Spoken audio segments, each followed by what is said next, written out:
হর হর মহাদেব, জয় মা কালী। আজকে একটা সিম্পল রেমেডি বলবো, যে রেমেডিটা সারাদিনে আপনি যদি 21 থেকে 41 বার বা 108 বার জপ করেন, তাহলে কিন্তু আপনার জীবনে যদি এমন কোনো ব্যক্তি থেকে থাকে যাকে আপনি অ্যাট্রাক্ট করতে চাইছেন নিজের দিকে, বা আপনাদের সম্পর্কের মধ্যে প্রচুর ভুল বোঝাবুঝি এসে গেছে, আপনাদের মধ্যে দূরত্ব বেড়ে গেছে, আপনার হাজব্যান্ড হতে পারে, আপনার বয়ফ্রেন্ড হতে পারে, বা আপনার পার্টনার হতে পারে, যাকে আপনি জীবনে এমন একটা জায়গায় রেখেছিলেন, কিন্তু এখন সেই সম্পর্কটা হয়তো অনেকটাই আলগা হয়ে গেছে। আপনি চাইছেন তাকে মনে প্রাণে যেন সম্পর্কটা আগের মতন হয়ে যায় বা ভালো হয়ে যায়।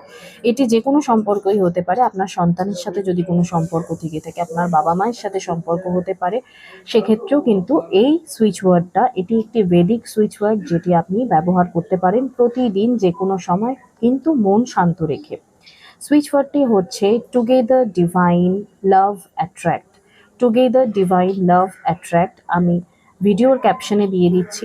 এটি আপনারা সারা দিনে 21 বার থেকে 41 বার জপ করতে পারেন। যদি সারাদিন জপ করেন তাহলে তো খুবই ভালো হয়। আর যদি যারা জপ করতে পারছেন না, তারা একটি বোতলে জল ভরবেন, যে খাওয়ার জল আপনি খাচ্ছেন তার গায়ে আপনারা এই সুইচ ওয়ার্ডটা লিখে সেটিকে, সেই জলটা সারাদিনে একটু একটু করে খেয়ে নেবেন। দেখবেন এই ক্ষেত্রে কি হবে, যে আপনারা ওই মানুষটির আপনার সঙ্গে ওই মানুষটির যা ডিস্ট্রাকশন হয়েছে বা দূরত্ব তৈরি হয়েছে বা ডিস্টেন্স তৈরি হয়েছে, সেটা অটোমেটিক্যালি কিন্তু রিমুভ হয়ে যাবে এবং আপনারা একে অপরের মধ্যে কিন্তু আবার ভুল বোঝাবুঝি মিটে একসাথে হবেন।